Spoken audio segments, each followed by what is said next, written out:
नमस्कार। ग्रामीण महिला विद्यापीठ के एकलव्य चैनल पर आपका स्वागत है। ग्रामर का टॉपिक ले रहे हैं हम टेंस। टेंस को हिंदी में कहते हैं काल। टेंस से आशय है टाइम का विभाजन करके टेंस की उत्पत्ति हुई है। टेंस को तीन भागों में बांटा है। टेंस तीन प्रकार के होते हैं: प्रेजेंट, पास्ट और फ्यूचर। प्रेजेंट, पास्ट और फ्यूचर। हिंदी में कहते हैं इनको वर्तमान काल, भूतकाल और भविष्य काल। अब प्रत्येक टेंस के चार चार भाग होते हैं। अब प्रत्येक टेंस के कितने भाग होते हैं? चार चार भाग। पहला भाग है इंडेफिनेट, दूसरा भाग है कंटिन्यूअस और तीसरा भाग है परफेक्ट और चौथा भाग है परफेक्ट कंटिन्यूअस। इस प्रकार टेंस अब कुल हुए 12 प्रकार के हुए। इनको इस प्रकार बोला जाएगा। किस प्रकार बोला जाएगा इनको? प्रेजेंट इंडेफिनिट टेंस में टोटल तो 12 टेंस हुए। शुरू में तो टेंस 3 ही थे। कितने थे? 3। प्रेजेंट, पास्ट और फ्यूचर टेंस। फिर तीनों टेंसों के चार चार भाग होने के बाद में अब ये कुल हुए 12। तो 12 टेंसों को इस प्रकार लिखा जाएगा। पहला टेंस है प्रेजेंट इंडेफिनिट टेंस, दूसरा है प्रेजेंट कंटिन्यूअस टेंस, तीसरा है प्रेजेंट परफेक्ट टेंस और चौथा है प्रेजेंट परफेक्ट कंटिन्यूअस टेंस। तो चार तो हुए प्रेजेंट, यानी कि 4 टेंस तो हुए प्रेजेंट वाले और 4 ही टेंस पास्ट वाले हैं। पास्ट इंडेफिनिट टेंस, पांचवा है नंबर का है past indefinite tense, past continuous tense और पास्ट परफेक्ट टेंस।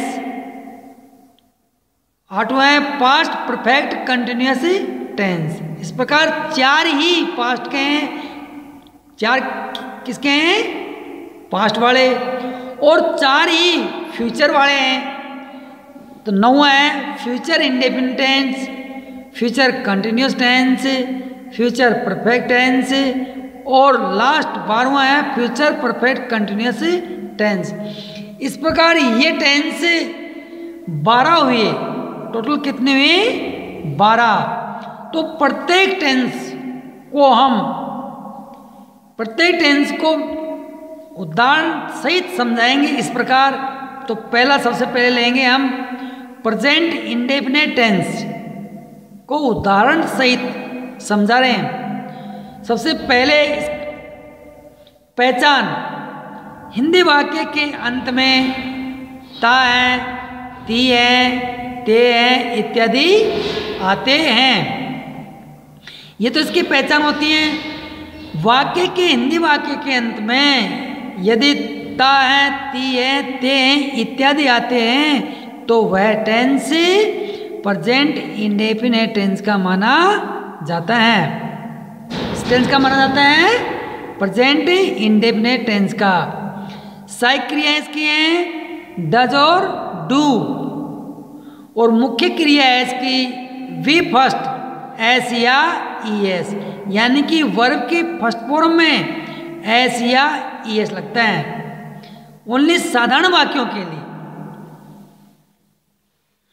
नियम है इसके ही, सी, इट एक वचन कर्ता के साथ एस या ईएस लगता है। क्या लगता है? एस या ईएस। अब एस कहाँ लगता है और ईएस कहाँ लगता है ये समझा रहे हैं आपको। ईएस उन्हीं क्रियाओं के अंत में लगता है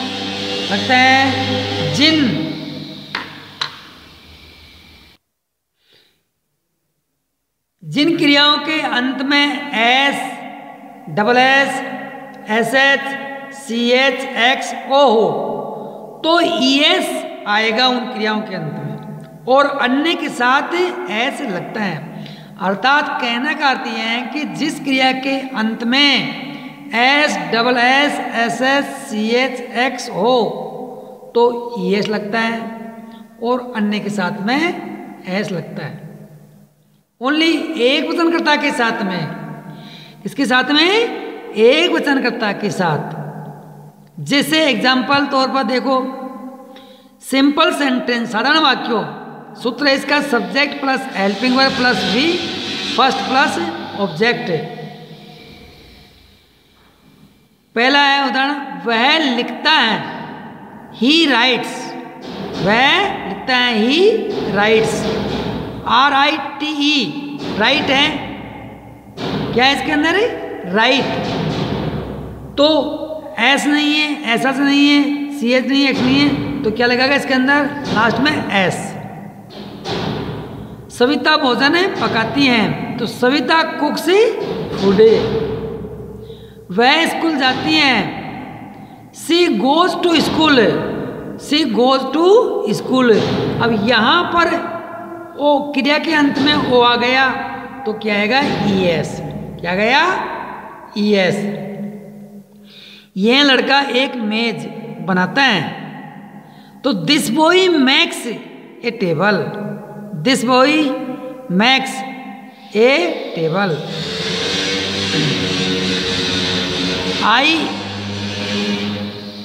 आई यू वी दे बहुवचनकर्ता के साथ वर्ब की फर्स्ट फॉर्म लगती हैं, यानी कि कहना करती हैं कि बहुवचनकर्ता के साथ में ओनली क्रिया की फर्स्ट फॉर्म आती है, न तो एस आता है और न ही ईएस आता है। जैसे मैं एक पत्र लिखता हूँ, I write a letter, I write a letter. हम बाजार जाते हैं, वी गो टू मार्केट। वे क्रिकेट खेलते हैं, दे प्ले क्रिकेट। लड़के स्कूल जाते हैं, boys go to school. Negative sentence, नकारात्मक वाक्य, इसका सूत्र है इसका ही, सी, इट, एक वचनकर्ता के साथ में डज का प्रयोग होता है। किसका प्रयोग होता है, डज का। और आई यू वी दे बहुवचनकर्ता के साथ में डू का प्रयोग होता है। जैसे सीता स्कूल नहीं जाती हैं, जैसे सीता स्कूल नहीं जाती हैं। Sita does not go to school, Sita does not go to school.